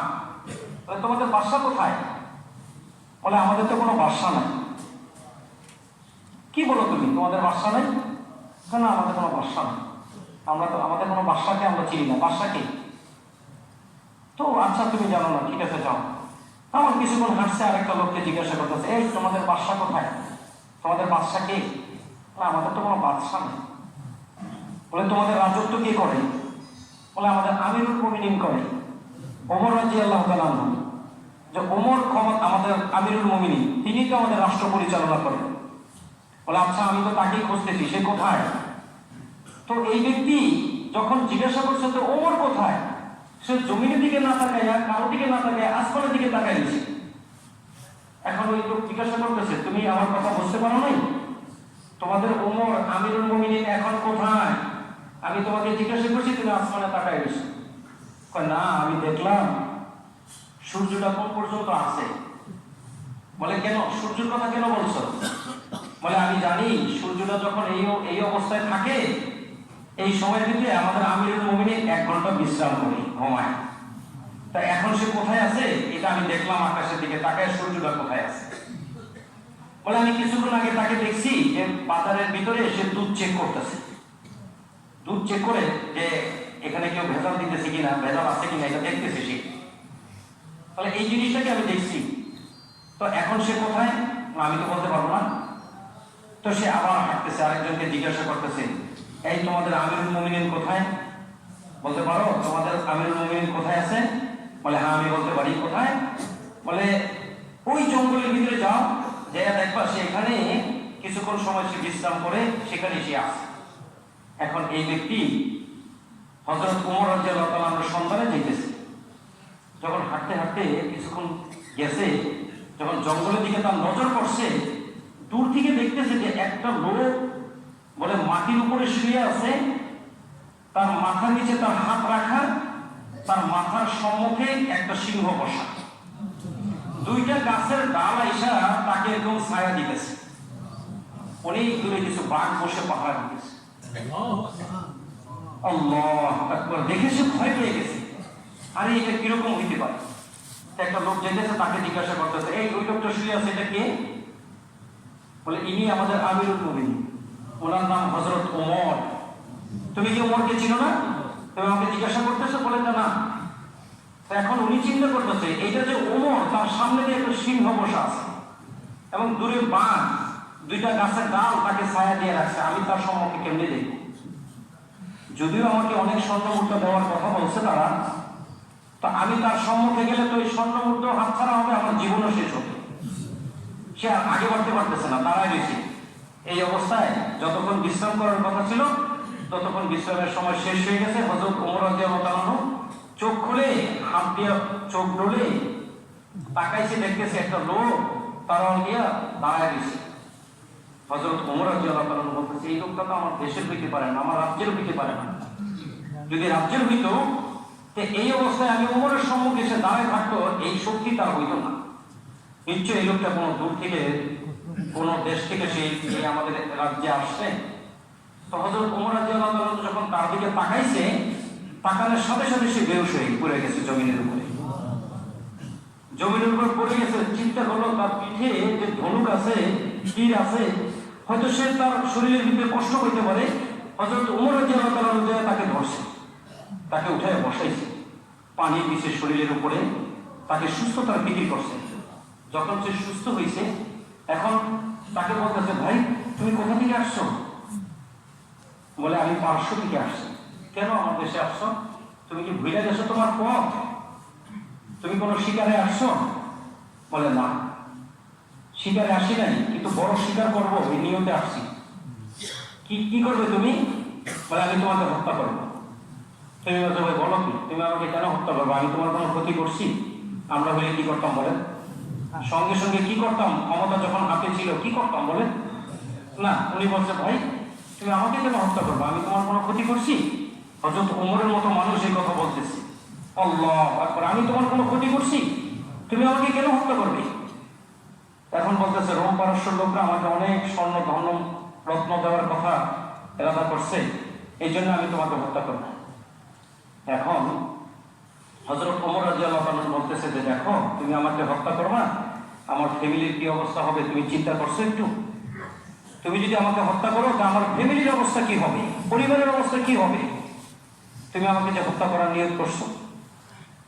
তো ওনারা যা দিব, রোম পারস্যের বাদশা তোমাকে যা দিব, এর চেয়ে বেশি যদি আমি তোমাকে কিছু দেই, তখন তুমি কি করবে বলো? তখন আর কিছু বলে না। বলে যে, দেখো আমি এরকম ছিলাম, আমার খালার কিছু উট, বকরি, দুম্বা এগুলি আমি পাহাড়ের সমতল যে সমস্ত জায়গাগুলি ছিল সেখানে এগুলি চড়ানোর জন্য, ঘাস খাওয়ানোর জন্য আমি নিয়ে যেতাম। আরবের যে রৌদ্রের যে তাপ, এটা তুমিও জানো আমিও জানি, এই তাপ আমার শরীরে সহ্য হইত না। আমি উটের গোবরগুলি আমার শরীরে মাখতাম, রৌদ্রের তাপ সহ্য না করতে পেরে। কয়টা বকরি নিয়ে গেছি, কয়টা নিয়ে আসছি আমি আমার বলতে পারতাম না। তো যখন কুরাইশের লোকগুলি এরকম একটা ঘোষণা লাগাইলো, তোমাকে যে ঘোষণাটা দিছে এরকম একটা ঘোষণা লাগাইছে, নাউজুবিল্লাহ, বলে মুহাম্মদ সাল্লাল্লাহু আলাইহি সাল্লামের কল্লা যে আমাদের কাছে দিতে পারবে তাকে এরকম স্বর্ণমুদ্রা আমরাও দিব। তো ওই স্বর্ণমুদ্রা লোক তোমার মতো আমারও ছিল। আমি এই লোভে নাউজুবিল্লাহ মুহাম্মদ সাল্লাল্লাহু আলাইহি সাল্লামকে হত্যা করার জন্য আগে বাড়ছিলাম। যখন তার সম্মুখে গেছি, তো সে আমাকে যা দিছে আমি তোমাকে তা দিব। আর মুহাম্মদ সাল্লাল্লাহু আলাইহি সাল্লাম যা দিছে ওইটার কারণে আমি এখন অর্ধ দুনিয়ার বাদশা হয়ে গেছি। আমি কি এরকম কিছু তোমাকে দিব? তো বলতেছে, হ্যাঁ তুমি কি দিবা, তুমি বলো আমাকে কি দিবা? বলে যে, দেখো মুহাম্মদ সাল্লাল্লাহু আলাইহি সাল্লামের যে কালেমা সেটা আমি গ্রহণ করার পরে আল্লাহ আমাকে এত দামি বানাইছে, বলে আমার পায়ের দাম আসমান আর জমিনের থেকে বেশি হয়ে গেছে। বলে আমার হাতের দাম এর চেয়ে বেশি হয়ে গেছে, আমার জবানের দাম এর চেয়ে বেশি হয়ে গেছে। বলে কিভাবে? বলে আসমান জমিনের ভিতরে যা কিছু আছে এগুলি সব কিছু আমার কথা শোনে। এখন কি করে? আমি এক সময় রাস্তায় হাঁটতেছি, কিছু লোককে দেখলাম দাঁড়ানো, আমি তাদেরকে জিজ্ঞাসা করলাম, তোমরা এখানে দাঁড়ায় কেন আছো? বলে আমরা একটু পথ চলবো, আমরা যাইতে পারতেছি না, পথের ভিতরে একটা বাঘ বসে আছে, তার ভয়ে আমরা আগে বাড়তে পারতেছি না। হযরত ওমর বলে, তোমরা একটু সরো, আমি যাইতেছি। হযরত ওমর রাদিয়াল্লাহু তাআলা আনহু যাইয়া বাঘের গালের ভিতরে এত জোরে চটকানো মারছে, তুই এখানে বসে কেন? মানুষ তোকে দেখে ভয় পায়, শ্রেষ্ঠ মানুষগুলি তোকে দেখে ভয় পাইতে চান, তুই এখানে বসার পথ নষ্ট করি। বাঘ আস্তে করে উঠে জঙ্গলের দিকে চলে যায়। এরকম দামি আল্লাহ তাআলা আমার হাতের ভিতরে লাগাই দিচ্ছে। বলে আমার পায়ের ইজ্জত কিরকম বাড়াইছে? বলে আমি যদি কোনো রাস্তাটা চলি, শয়তান সেই রাস্তা দিয়ে চলে না। আল্লাহ আমাকে এত দামি বানাইছে। বলে যে, দেখো আমি একটা কাগজের টুকরা লিখে দিছি, নীল নদের পানি প্রবাহিত হয়ে গেছে। ইজ্জত বাড়ছে কিনা বলেন? বলে আমার চোখের ইজ্জত আল্লাহ এত বাড়াইছে, বলে আমি মদিনার ভিতরে বলে যে চলাফেরা করতেছি, বলে যে আমার সফরের ভিতরে যে সূর্যের একটা তাপ আমার শরীরের ভিতরে লাগছে, আমি যখন সূর্যের দিকে তাকাইছি সূর্য মলিন হয়ে গেছে। আমি ওমরকে আল্লাহ তাআলা কিরকম দামি বানাইছে বলো।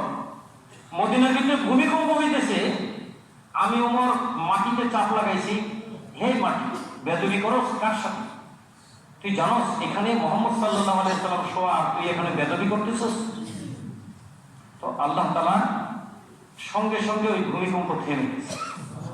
আমি ওমরকে আল্লাহ তাআলা এত দামি বানাইছি।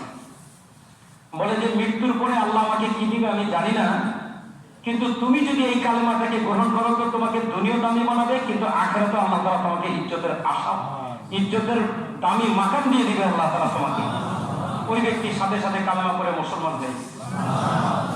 যখন মুসলমান হওয়ার পরে রোম পারস্যের সাথে যখন যুদ্ধ হয়, আল্লাহু আকবার, ওই দেশের ভিতরে যেয়া এই ব্যক্তি মানুষকে দাওয়াত দিয়া কত লোককে ইসলামের দিকে আহ্বান করছে। তোমরা আমাকে কি দিবি? ওরা আমাকে এই সমস্ত জিনিসগুলি দিছে। বলে আল্লাহ রসুলের কথা শোনার দ্বারা মানুষগুলি শোনার মানুষে পরিণত হয়ে গেছে। সেই রসুল সাল্লাল্লাহু আলাইহি ওয়াসাল্লাম আমাদের কাছে কি রাইখা গেছে বলেন? 3 চাঁদ পর্যন্ত আমার রসুলের চুলায় বলে আলো জ্বালাইয়া, আগুন জ্বালাইয়া খাওয়ার মতো কোনো বস্তু ছিল না। কত কষ্টে তার জীবনটা জমিনের উপরে কাটছে। যে ওমর আসমান থেকে ফায়সালা করে নিছে, আমার রসুল কি আসমান থেকে কোনো জিনিস ফায়সালা করে জমিনে নিতে পারতো না? যে আমার ঘরের চুলা জ্বলে না, আমার সাহাবীরা ভোকা ভাতা অবস্থায় কি বলেন 3 চাঁদ পর্যন্ত রসুলের ঘরের চুলা জ্বলে নেই খাবার খাওয়ার জন্য। কিন্তু কষ্ট করে আমার রসুল দুনিয়া থেকে বিদায় দিয়েছে। বলে মাথার মধ্যে লোহার ঠোক বসছে, শরীরের ভিতরে পাথর বাঁধতে হয়েছে। বলে সকালবেলা যখন এই মানুষগুলিকে জাহান্নাম থেকে বাঁচানোর জন্য, জাহান্নামের ভয়াবহ আগুন থেকে বাঁচানোর জন্য হযরত আয়েশা রাদিয়াল্লাহু তাআলা আনহার ঘর থেকে সকালে বের হইত, সন্ধ্যার সময় যখন বাড়িতে ফিরত তখন দেখতো যে কেউ তার শরীরের মধ্যে থুথু মারছে, কেউ তার শরীরের ভিতরে বালু মারছে, কেউ তার শরীরে পাথর মারছে। এই অবস্থায় সে ঘরে ফিরছে। কি অপরাধের দোষ বলেন? শুধু মানুষগুলিকে জাহান্নাম থেকে বাঁচানোর জন্য আমার রসুল একটু চেষ্টা ফিকির করছে। তোমরা দুনিয়া দামি হয়ে যাও, মৃত্যুর পরেও যেন তোমরা দামি হয়ে যাও, এই ফিকির করছে।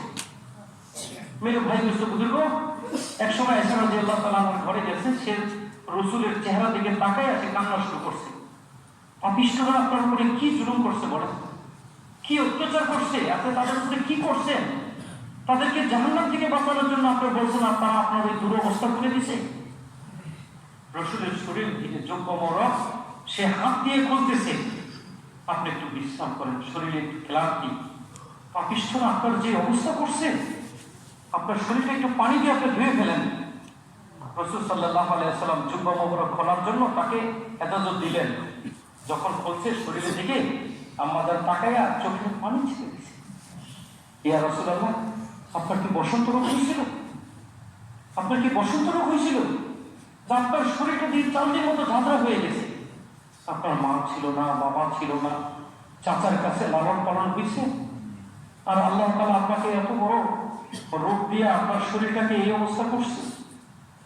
হুজুর আকরাম সাল্লাল্লাহু আলাইহি ওয়াসাল্লাম আম্মাজান আয়েশা রাদিয়াল্লাহু তাআলা চোখের পানি হাত দিয়ে মুছে দিয়ে বলতে, আয়েশা এই চোখের পানিগুলি জমিনে ফেলাইও না, এটা আমার পক্ষের দাগ না শরীরের ভিতরে। আল্লাহকে বড় জিম্মাদারি দিয়া কিয়ামত পর্যন্ত মানুষ দিনের উপরে চলতে পারে, কিয়ামত পর্যন্ত মানুষ জাহান্নাম থেকে বেঁচে জান্নাতে যেতে পারে, কবরের আযাব থেকে বাঁচতে পারে। এই জিম্মাদারি দিয়ে আমাকে জমিনে পাঠিয়েছ। আমার পরে আর নবী দুনিয়াতে আসবে না, আমার পরে আর জমিনে কোনো নবী আসবে না। বলে আমাকে এই দিনের দাওয়াত দিয়ে আল্লাহ তাআলা শ্রেষ্ঠ নবী হিসাবে আমাকে জমিনে পাঠিয়েছ। আমি ওই সমস্ত মানুষগুলিকে কোমর ধরে ধরে জাহান্নাম থেকে বাঁচানোর জন্য গেছি। বলে আমি যে আমার মামার দেশ তায়েবে গেছি, তায়েবের সখী পুত্র ধনত্ব সর্দারদের কাছে আমি এই দাওয়াত পৌঁছেছি, তারা আমার দাওয়াতকে গ্রহণ করে নাই। তাদের দুষ্ট ছেলেমেয়েরা আমার শরীরের উপরে তাদের নাপাক হাত দিয়ে পাথর মারতে মারতে আমার শরীরের এই অবস্থা করছে। এটা এসব বক্সের দাগ না, বসন্তর দাগ না, এটা তো ওই তায়েবের পাথরের দাগ, পাথরের দাগ। বাইতুস্ত বুজুর্গ, পাথরের আঘাতে আঘাতে আমার শরীরে বলে এই অবস্থা হয়েছে রাসূল সাল্লাল্লাহু আলাইহি সাল্লাম বলে বলতেছে যে দেখো আমার শরীরের থেকে রক্ত ঝরে জুতার সাথে বলে পাও একাত্রিত হয়ে গেছে। ভাই দোস্ত বুজুর্গ, আমার রসুলের কি অপরাধ ছিল? কারো মেয়ের দিকে তাকায় নাই, কারো ব্যবসা নকল করে নাই, কারো জমি দখল করে নাই, শুধু মানুষকে জাহান্নাম থেকে বাঁচানোর জন্য আমার রসুলের এই অবস্থা গেছে। ভাই দোস্ত বুজুর্গ, ওই রসুলের রক্ত মাখা দিন আপনার মাঝে আমার মাঝে আজকে মিটা যেতেছে। ভাই আপনার মাঝে আমার মাঝে মিটে যেতেছে। আজকে আল্লাহ তাআলা বিভিন্ন গর্তে থেকে বিভিন্ন নর্দমা থেকে আপনাকে আমাকে আবার উঠাইয়া বলে কিছু মেহনত শিখাইছে। আল্লাহ তাআলা আমাদেরকে শিখাইছে কিছু মেহনত। আল্লাহ তাআলা আমাকে বুঝাইছে যে কিয়ামত পর্যন্ত দিন বাকি থাকার জন্য আল্লাহ তাআলা সমস্ত মানুষ থেকে আপনাকে আমাকে মোত্তাকাব করছে এই মেহনতের জন্য। ভাই দোস্ত বুজুর্গ, আর কিছুর জন্য না, দুনিয়ায় বড় বড় বাড়ি বেল ফ্যাক্টরি রাখার জন্য না, বলছে মানুষকে জাহান্নাম থেকে বাঁচানোর জন্য। বলে এই 18,000 মাখলুকাত তার কম বেশি, বলে এর ভিতরে আল্লাহ তাআলা মানুষকে সৃষ্টি করছে। বলে মানুষের ভিতরে উত্তম মানুষ ওই সমস্ত মানুষ যারা নবুতি কাজ করে।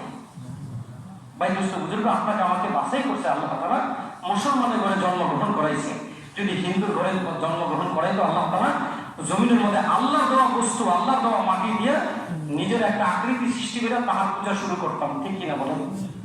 তাহার পূজা শুরু করতাম। আল্লাহ অতি দয়া করে আল্লাহর কাছে বলি নাই আল্লাহ মুসলমানের ঘরে জন্মগ্রহণ করান, আল্লাহ আমাকে মুসলমান বানান, আমাকে ইসলাম ধর্ম শেষ নবীর উম্মত বানান। শেষ নবীর উম্মত বানাইছে। আল্লাহ তাআলা ঘোষণা দিছে, আর তোমরা যাও নাই, আমি তোমাদেরকে বের করছি, আর তোমাদেরকে আমি সমস্ত নবীর কম থেকে বাছাই করে আমি তোমাদেরকে শ্রেষ্ঠ নবীর উম্মত বানাইছি। আল্লাহ আমাদেরকে শ্রেষ্ঠ নবীর উম্মত বানাইছে, সমস্ত নবীর কম থেকে আল্লাহ আমাদেরকে বাছাই করছে। ভাই দোস্ত বুজুর্গ, বাছাইকৃত লোকগুলি আজ সেই রসুলের কুরবানির কথা ভুলে গেছি, ওই সাহাবাদের কুরবানির কথা ভুলে গেছি, যে এই সাহাবারা আল্লাহ পাকের দ্বীনকে চিন্তা করার জন্য নিজের বিবিকে বিধবা বানাই দিয়েছে। আল্লাহ পাকের দ্বীনকে জমিনে চিন্তা করার জন্য বলে যেরকম পিত্তহারা সন্তানকে বানাই দিয়েছে। বলে এই কথাই ছিল তাদের যে আজ আল্লাহ পাকের দ্বীন জমিনের মধ্যে বুলন্দ করার জন্য যদি জীবন দিয়ে দেই, মৃত্যুর পরেই জান্নাত পেয়ে যাবো। কি পাবে বলেন? মৃত্যুর পরেই জান্নাত পাবে। এই জান্নাতের আশায় নিজের বিবিকে বিধবা বানাই দিয়েছে। ভাই দোস্ত বুজুর্গ, 12 থেকে 13,000 সাহাবীর কবর মক্কা মদিনার ভিতরে, কিন্তু পুরো পৃথিবীতে এরকম বাগান বানাইছে। রাসূল সাল্লাল্লাহু আলাইহি সাল্লাম রূপ দিছে পুরো পৃথিবী। বলে আমার জবান থেকে যে কথাগুলি শুনছো তোমরা পুরো পৃথিবীতে বলে ছড়ায় যাও, যে এই কথার আওয়াজ পৌঁছাও। রাসূল সাল্লাল্লাহু আলাইহি সাল্লাম তাদের পুরো জীবন বলে মাটির নিচে ঢুকাই দিছে। ভাই দোস্ত বুজুর্গ, সেখান থেকে আমাদের ইজ্জত মাকাম বাড়ানোর জন্য আজ আমরা ওই রসুলের বলে যে সুরত না বানাইয়া দুনিয়ার নকশাকে ঠিকঠাক বানাইছি।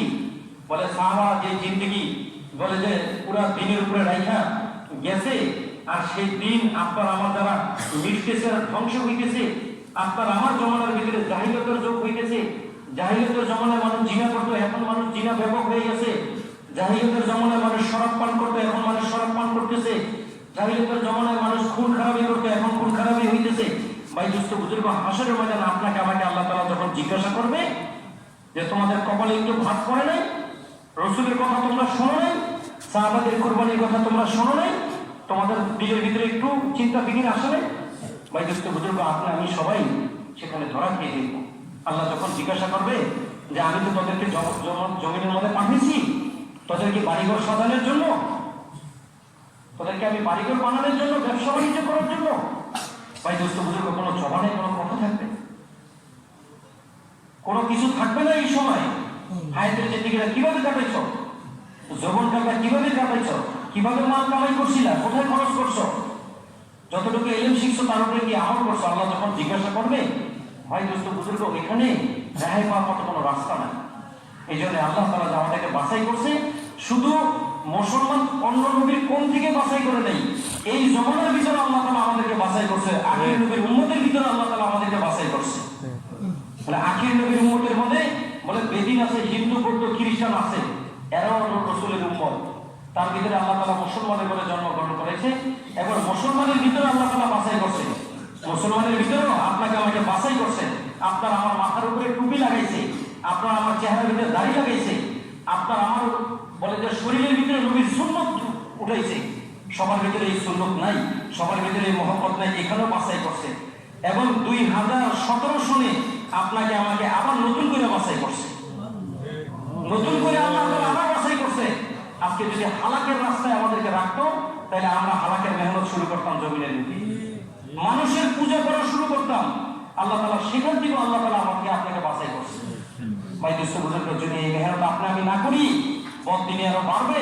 ইহুদি নাসারারা আমাদের যুবক যুবতীর উপরে যে পরিমাণ আক্রমণ করছে, তাদেরকে যে বেদিনের পোশাক তাদের শরীরের মধ্যে লাগাইছে, যে বেদিনের কালচার যেটা ঢুকাইছে, রাতকে রাত আমার সন্তান কোথায় কি করতেছে বলতে পারি না দোস্ত। আমাদের ভিতরে যে ভাইরাস ঢুকাই দিছে, আপনি আমি যদি এই দিনের মেহনত না করি, আপনি আমি যদি এই কাজের ভিতরে সময় না দেই, ভাই দোস্ত বুজুর্গ, কিয়ামত বেশি দূরে না, কিয়ামত অতি নিকট। এই সমস্ত আলামতগুলি আমার রাসূল বলতে সমস্ত কিছু আমাদের সামনে ভাসতেছে। এই জন্য ভাই দোস্ত বুজুর্গ, এখনো নিয়ত করা দরকার, বাকি যে সময়টুকু আছে আমরা যেন দাওয়াতের কাজের উপরে নিজের জীবনটাকে উঠাইতে পারি। দোস্ত, দাওয়াতের কাজ শেষ ট্রেন, এই ট্রেনে যদি কোনো রকম ভাবে ঝুলেও যাওয়া যায়, তো মঞ্জিলে মাকসাদে পৌঁছানোর একটা রাস্তা হবে। আর ফার্স্ট ক্লাসের টিকিটগুলি ওই সমস্ত ব্যক্তিকে আল্লাহ তাআলা দিয়েছে যাদের সিনাটাকে ছিঁড়ে 30 পারা কোরআন আল্লাহ তাআলা ঢুকাই দিয়েছে। ফার্স্ট ক্লাসের টিকিট আল্লাহ তাআলা তাদেরকে দিয়ে দিয়েছে। এখন আপনি আমি চিন্তা করি, এই দাওয়াতের মেহনতের ট্রেনের ভিতরে যদি কোনো রকম ঝুলেও যেতে পারি, তো আল্লাহ তাআলা মঞ্জিলে মাকসাদে আমাদেরকে পৌঁছাই দিবে। এই জন্য এই মেহনত করার দরকার আছে কিনা ভাই? এই জন্য ভাই দোস্ত বুজুর্গ, এখন একটা সুরত, প্রত্যেকের ব্যবসা বাণিজ্য চাকরি যা কিছু আছে একটা সিজন থাকে কিনা বলেন? আমাদের এই মেহনতের একটা সিজন আল্লাহ তাআলা দিয়ে দিচ্ছে। মেহনতের সিজন হইল বলে যে জোর ইস্তেমার সামনে রাখে। এখন আমাদের সম্পর্কে জোর, আমাদের এলাকার ভিতরে অনেক ছাত্ররা আছে যারা 10-15টা বছর দুনিয়া হাসিল করার জন্য সময়টাকে ব্যয় করছে, দুনিয়ার সাবজেক্ট নিয়ে লেখাপড়া করছে। কেউ ইঞ্জিনিয়ার হবে, কেউ জজ ব্যারিস্টার হবে, কেউ ডাক্তার হবে। এক একটা সাবজেক্ট নিয়ে আমাদের এই ছাত্রগুলি, আমাদের ছেলেপেলেরা পরীক্ষা দিতেছে, কে কিনা ভাই? পরীক্ষা দিতেছে। সে আখিরাত লাইনে কতটুকু আগে বাড়ছে বলেন? রাসূল সাল্লাল্লাহু আলাইহি সাল্লামের কথা, জমিনে যদি তোমরা নেককার সন্তান রাখো, এই সন্তান নেককার হওয়ার কারণে তোমরা কবরের ভিতরে শান্তি পেতে থাকবে। আর যদি বদকার সন্তান তোমরা জমিনের উপরে রাখো, তাহলে তোমাদের বদকার সন্তানের কারণে তো কবরের ভিতরে আযাব দিতে থাকবে। তা আমরা শান্তি চাই না কি বলেন? তা আমাদের সন্তান আদি ছেলেপেলে যারা আছে তাদেরকে তো দিনের উপরে উঠাইতে হবে কিনা বলেন? এই সমস্ত ছেলেপেলেদের দিকে যদি আখিরাতের কথাগুলি স্মরণ তাদেরকে না করাই, তাহলে তারা কি করবে বলেন? তারা কি করবে বলেন? আল্লাহু আকবার। এরাই এক সময় আমাদের দেশের এমপি হবে, এরাই আমাদের দেশের কমিশনার হবে, এরাই আমাদের দেশের ডাক্তার হবে, ইঞ্জিনিয়ার হবে, পাইলট হবে কিনা বলেন? তো যদি তারা দিনের কিছু একটা বুঝ পায়, তাহলে দিন মোতাবেক তারা এই সমস্ত কর্মকাণ্ডগুলি করবে। আর যদি তাদের কাছে দিন না থাকে, তো মানুষের উপরে কি করবে বলেন? জুলুম ছাড়া আর কিছু করবে? আর কিছু করবে। এই জন্য ভাই দোস্ত বুজুর্গ, আমরা যদি আমার জীবনে একটা ছাত্রকে দিনের উপরে উঠাইতে পারি, নাজাতের জন্য এই ছাত্রটাই জড়িয়ে হবে। হুজুর আকরাম সাল্লাল্লাহু আলাইহি সাল্লাম বলতেছে, হে আলী, তোমার মেহনত, তোমার চিন্তা ফিকিরের দ্বারা যদি একজন লোক দিনের উপরে চলে, হাসরের ময়দান নাজাতের জন্য এই ব্যক্তি তোমার জন্য যথেষ্ট হয়ে যাবে। ভাই দোস্ত বুজুর্গ, আমাদের লক্ষ্য থাকা দরকার যে একটা ছাত্র যদি দাঁড়ায় যায়, তার এই বয়স থেকে সে মৃত্যুর পর্যন্ত যতদিন জমিনে বেঁচে থাকবে, সে আল্লাহ তাআলার হুকুমের উপরে দাঁড় হবে। আল্লাহ তাআলার হুকুমের উপরে দাঁড় হবে। সে নামাজ কি জিনিস বুঝবে, কালাম কি জিনিস চিনবে, হক কি জিনিস বুঝবে, কি বলে নবী কি জিনিস বুঝবে, দিন কি জিনিস বুঝবে। মেহনত করা দরকার আছে কিনা ভাই?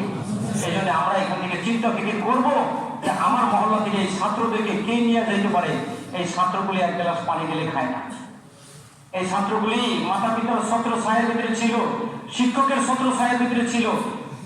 এদেরকে আমরা যে আলাদা করে কোথাও নিয়ে যাইব, এক মসজিদে ইমানি নূরের পরিবেশের ভিতরে তাদেরকে ঢুকাইব, বলে তাদের ভিতরে একটা খোরাক দেওয়ার জন্য কিছুর প্রয়োজন আছে কিনা বলেন?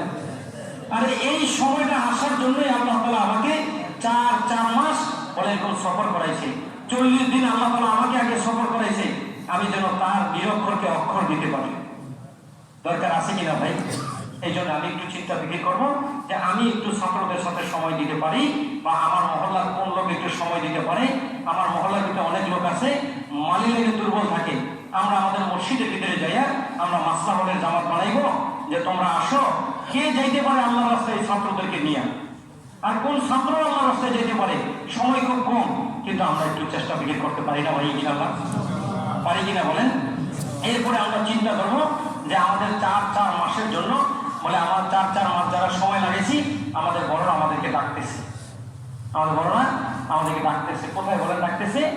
বলে ময়মনসিংহ এক ময়দানের মধ্যে ডাকতেছে। কেন? আপনাদের দেশে ট্রেন চলে না? ট্রেনের ভিতরে একটা ইঞ্জিন আছে, ইঞ্জিনের যে লোহা, বগির লোহাগুলি কি এক? ইঞ্জিনের ভিতরে যে লোহাগুলি দিছে আর যে বগি বানাইছে লোহা দিয়া, এই দুইটা লোহা কি এক? বগির ভিতরে যে লোহা দিছে এটা জং ধরলেও কি হয়, আর ইঞ্জিনের ভিতরে যে লোহাটা দিছে এটা জং ধরলে কি হয়? এই জন্য ভাই কিছু বুজুর্গ বলে এই ইঞ্জিনটা যখন গাড়িটা যখন স্টেশনে এসে থামে, শেষ স্টেশনে আসছে, তখন দেখবেন যে ডাব্বা থেকে ইঞ্জিনটাকে আলাদা করে দেয়। আলাদা করে দিয়ে তাকে একটু বলে যে কিছু নিয়ামত তার ভিতরে দেয়, তেল দেয়, চেক করে। কারণ ইঞ্জিন যদি ঠিক থাকে তাহলে এই 16, 17টা 15টা বগিও কি থাকবে, ঠিক থাকবে নাকি? আর এদেরকে নিয়ে যেতে পারবে, এদেরকে নিয়ে চলতে পারবে ইঞ্জিনটা। এই জন্য তাকে নিয়ে কিছু মাল দেয়, তার ভিতরে তেল দেয়, এবং তার যা কোনো অসুস্থ যদি সে হয় তার ফিকির করে সুস্থ করার জন্য, এরপরে তাকে আপনার ময়দানে নিয়ে আসে। এরকম করে না? তা আমাদের ওলামা হযরতরা খুব দরদের সাথে এখন বলতেছে, তোমরা তো 4 মাসের যে সাথী, তোমরা তো ইঞ্জিনের মতন, তোমরা 15-16 জন সাথী নিয়ে 3 দিনের জামাতে চলবে, চিল্লার জামাতে চলবে। এখন তোমাদেরকে কিছু ইমানি নূর তোমাদের দিলে ঢোকানোর জন্য আসো ওই ময়মনসিংহের ময়দানে। এখন আমাদেরকে ডাকতেছি, কি বলেন, যাওয়া দরকার আছে না ইনশাআল্লাহ? আমাদের মহল্লায় যে সমস্ত চিল্লার সাথে অনেক ভাইরা আমার একটু কথার দ্বারা, আমার একটু আচরণের দ্বারা দেখা যায় অনেক সব কাজ থেকে দূরে সরছে। আবার দেখা যায় কি দুনিয়ার হাইসিয়াতের, দুনিয়ার লোভ লালসায় বলে ওইটা ধোকায় করে বলে এখানেও কিছু সাথীরা এলোমেলো হয়ে আছে।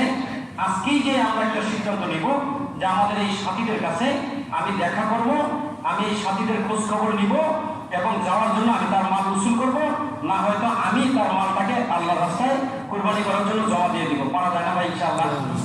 কি বলেন? এখন থেকে মাল উসুল করা শুরু করব যে আমার এই 100 ভাগ 3 চিল্লার সাথী তারা ময়দানে চড়তে পারে, এবং কারা আমার মহল্লা থেকে বলে আল্লাহর রাস্তায় বের হইতে পারে, আমি একটু চিন্তা থেকে করবো। করা যায় কিনা ভাই? একটু নেওয়া যায় না? আর এই সুযোগটা যদি আমার কাছে না থাকে তাহলে আমার চায়ের দোকানের সময় কাটবে। আমরা আপনাদের এলাকার ভিতরে 10টা হালকায় সফর করছি, বিভিন্ন মসজিদে যাই, আমরা দেখছি আপনারা একটা মাশওয়ারা করেন, খুব সুন্দর মাশওয়ারা প্রতিদিনই করেন। মাশওয়ারার মধ্যে ওমর থাকে কি, সকালে আগামীকাল তালিম কে করবে, রায় দেন, আগামীকাল তালিম কে করবে, এখন কয় মুখে করবে, এখন এলাকাটা কে দিবে, কয় মুখে দিবে। সুবহানাল্লাহ কেউ বিহামদি, সুবহানাল্লাহু ওয়া বিহামদিহি। কি করছেন ভাই? আমরা মাশওয়ারা শেষ হয়ে গেছে। মাশওয়ারা কি হয়েছে ভাই? দুষ্ট বুজুর্গ 4 মাস পর্যন্ত মসজিদের ভিতরে থেকে আমি মাশওয়ারা করলাম, দিনের টাকাটার সামনে রেখে মাশওয়ারা করলাম, আমার নিজ মাকামে এসে ওই মাশওয়ারাকে ভুলে গেলাম। 4 মাস সাথীর কাছ থেকে রায় নিলাম, বলো এই দিনের টাকাটা কেমনে পুরো করা যায়। আর মহল্লায় এসে তালিমের জন্য মাশওয়ারা করলাম, এলাকার জন্য মাশওয়ারা করলাম। কোথায় কি মাশওয়ারা করছি ভাই? দুষ্ট বুজুর্গ যখন ইন্ডিয়া সফর করি, সেই মেহনতের নকশা আমাদের সম্মুখে দিল যে এইভাবে তোমরা কাজকে শিখাও, এইভাবে তোমরা কাজ করো। আমরা রোজানা মসজিদের ভিতরে বসবো সাথীদেরকে নিয়ে। ভাই আমার ভাইদের জিন্দিগি থেকে 24টা ঘন্টা পার হইল, গতকালকে মাসা থেকে আজকে মাসের পর্যন্ত আমি আখিরাতের লাগে কতটুকু মেহনত করলাম। আমার এই এলাকার লোকগুলিকে জাহান্নাম থেকে বাঁচার জন্য আমি কি ফিকির করছি, কার কাছে আমি ইসলামের দাওয়াত দিছি, কার কাছে আমি রহমতের দাওয়াত পৌঁছেছি। বলো ভাই, আমার রসুল সকালে বেরিয়ে যেত, সন্ধ্যার সময় ধুলাবালি অবস্থায় ফিরে আসতো, বলে ভাই তুমি একটু কারগুজারি শোনাও, তোমার জীবনটা কোথায় কাটছে। ভাই দোস্ত বুজুর্গ, এই ছোট্ট একটা মুখের ভিতরে লোকমা দেওয়ার জন্য সারাটা দিন ভূতের মতো খাটলাম। এত বড় একটা জানোয়ার গরু, সে কতক্ষণ খাটছে বলেন? তার মুখ কত বড়, তার পেট কত বড়, সে কোন জায়গায় মাল জমা করছে, কোন ব্যাংকে তার অ্যাকাউন্ট আছে বলেন, কোন ব্যাংকে তার অ্যাকাউন্ট আছে, সে কোন জায়গায় ঘুষ খায়, কে কোন জায়গায় সুদ খায় বলেন। কিন্তু আল্লাহ তাকে পাচ্ছে কিনা বলেন? এই যে করোনা ভাইরাস গেছে, আপনাকে আমাকে মালিক ঘরের ভিতরে প্রবেশ করেছে, কিন্তু আমার মহল্লার একটা কুকুরও না খেয়ে সেখানে মরে, গাছের একটা পাখিও না খেয়ে ওখানে পড়ে যায় নাই, আমার মালিক সবাইকে খাওয়াইছে। জমি থেকে ফসল দেওয়া মালিক বন্ধ করে নাই। এরকম কেউ বলতে পারবেন না আপনি আমি দেখছি যে বিমান যোগাযোগ সহ পুরো পৃথিবী স্থির হয়ে যায়, এরকম আমরা কখনো দেখি। কিন্তু এই সুরতের বড় আমার মালিক এখন যেই পরিমাণ নিয়ামত আমাদেরকে দিয়েছে, কমে হয়েছে নাকি ভাই? পেঁয়াজ বাজারে নাই, আম কাঁঠাল এই বছর আরো বেশি গেছে না কম হয়েছে? অন্যান্য বছরের থেকে আম কাঁঠাল বেশি গেছে। করোনার পরেও আল্লাহ তাআলা খাওয়ায়। আল্লাহ বলে যে তোমরা নিজেকে টেনশন করো না। আমার এই ভাই 24টা ঘন্টা দুনিয়ার পিছনে ব্যয় করলো, এখন মাসরে সে কোনো কার্যকারী শোনাইল না, তার সাথে বসে সে সময় কাটায় বাড়িতে যায় ঘুমাইছে। ফজরের সময় মসজিদে আসতে পারে নাই আমার ভাইয়ের খোঁজ না পাওয়ার কারণে। ইলিয়াস রহমাতুল্লাহ নিজে বলছে যে মেহনত আল্লাহ তাআলা আমার দিয়ে চালু করেছে, তোমরা আমার কাছে গাছটাই শোনাইলে এক সময় আমিও বসে যাব। আজকে আমার মসজিদের সাথীরা জোরে না, আর আমিও মসজিদের সাথী নিয়ে মাসরা করতে পারি না। আমি কি মেহনত করলাম 4 মাস। এই জন্য ভাই দোস্ত বুঝলো, আমি নিয়ত করবো ইনশাআল্লাহ যে আমার মসজিদে যাই আমি মাসরা করবো, যে 24টা ঘন্টা আমার কোন অবস্থায় কাটছে এই কার্যকারীটা আমি শুনাইবো, যে আমি 24 ঘন্টা কোথায় ব্যয় করছি। মাত্র 2.5 ঘন্টা যদি আমি আল্লাহকে দিয়ে দেই, তাহলে আল্লাহ আমার 24 ঘন্টা না 25 ঘন্টার জিম্মাদারি নিয়ে নিবে। আল্লাহ কোথা থেকে আমার রিজিক দিবে বলাও যায় না ভাই। এটার প্রমাণ আমি মাসের ভিতরে 20 দিন সকালে নাস্তা করতে পারি না বাড়িতে। আমার বিবি অনেক সময় নারাজ হয়ে যায়, এই আপনি ঘর ছাড়বেন বা কি করবেন বলেন। আমি কেন, এই যে প্রতিদিন এই যে নাস্তা নষ্ট হইতেছে, আর আমি এগুলি খাইতে খাইতে ঠান্ডা জিনিস খাইতে খাইতে আমার জীবন শেষ। আমার বাপ মাকে এই জন্য পাঠাইছে যে আপনার প্রতিদিনকার নাস্তা, রাতের খানা, দিনের খানা, দুপুরের খানা আপনি এগুলি সব পয়সা দিবেন, আর এগুলি খাবো আমি। কি করুন বলেন? যখন আমি আমার মালিকের দিকে মানুষকে আহ্বান করা যায়, আল্লাহ তাআলা আমার রিজিক বিভিন্ন জায়গায় ছিটাই দিয়েছে, ওইখানে আমার রিজিকের ব্যবস্থা হয়ে যায়। ভাই দাওয়াত দিতে দিতে এক হোটেলে বসে নিজের পয়সা দিয়ে খাইবো, সেখানে বসছি সাথীদেরকে নিয়ে। এক ব্যক্তি এসে বলছে যারা কয়জন খাইতেছে, বলে এরা 4 জন খাইতেছে। বলে এই 4 জনের পয়সা আমি দিয়ে দেবো, কত খাইছে বলেন, আমি এটা দিয়ে দিতেছি। বেশিয়ারকে দিকে কত, কয়েক হাজার থেকে পয়সা নিয়ে দিয়ে দিচ্ছি। ভাই দোস্ত বুঝো তো, মানুষের পকেটের ভিতরে আপনার মান ঢুকাই দিবে যদি আপনি মালিকের দিকে মানুষকে আহ্বান করা শুরু করে দেন। করা দরকার কিনা ভাই? ভাই যে কাজ দিয়ে আল্লাহ জমিনে পাঠিয়েছে, কাজটাকে ভুলে গেছি, সমস্ত পেরেশানি ঘাড়ের ভিতরে চাপতে, এখন সুদের দিকে হাত বাড়াইছি, হারামের দিকে হাত বাড়াইছি, পেরেশানি বাড়ছে। আল্লাহ তাআলা ঘোষণা দিলেন যে আমার দিনের সাহায্য করবো, আমি তার সাহায্য করবো। যে আমার ইবাদতের জন্য ঝামেলা মুক্ত হইব, আমি তার অন্তরটাকে চিন্তা মুক্ত করবো। ভাই দোস্ত বুঝো তো, আমি এই মেহনত ছাইরা জমিনের পিছনে রাখছি, আমার পেরেশানি বাড়াই দিচ্ছে আল্লাহ তাআলা। শত পেরেশানি দিয়ে দিনটাকে ভরে দিচ্ছে, একটার পরে একটা আসতেই আছে। ঠিক না বলেন? আল্লাহ রাসূল সাল্লাল্লাহু আলাইহি ওয়াসাল্লাম বলে যে আল্লাহ তাআলা আমার কাছে বলছে, যদি সৎ কাজে আদেশ অসৎ কাজে না করো, তাহলে তোমাদের উপর আল্লাহ অত্যাচারী বাদশা নিযুক্ত করে দিব, যে তোমাদের বড়দের সম্মান করবে না, ছোটদের সেবা করবে না। এই জন্য ভাই দোস্ত বুঝলো, নিয়োগ করা দরকার। ইনশাআল্লাহ মেহনত করবো তো ইনশাআল্লাহ। আল্লাহ তাআলা আমাদেরকে আমল করার তৌফিক দান করেন। এই জন্য ভাই অল্প সময়ের ভিতরে আমরা 3 জন 4 জন করে বৈশা কথাগুলো একটু মুজাকারা করি, কিভাবে আমরা মেহনতটা করতে পারবো। আল্লাহ তাআলা আমাদেরকে আমল করার তৌফিক দান করেন। 3 জন 4 জন বৈশা একটু মুজাকারা করি, এরপরে আমরা একটা আদম সিদ্ধান্ত নিই যে আমরা একজনের আরেকজনকে তাসকির করি যে আল্লাহ রাস্তায় যেতে পারি। ঠিক আছে ভাই ইনশাআল্লাহ? আল্লাহ রাস্তার জন্য আমরা তাসকির করি, একে অপরকে বসি ভাই ইনশাআল্লাহ। মজা হবে না।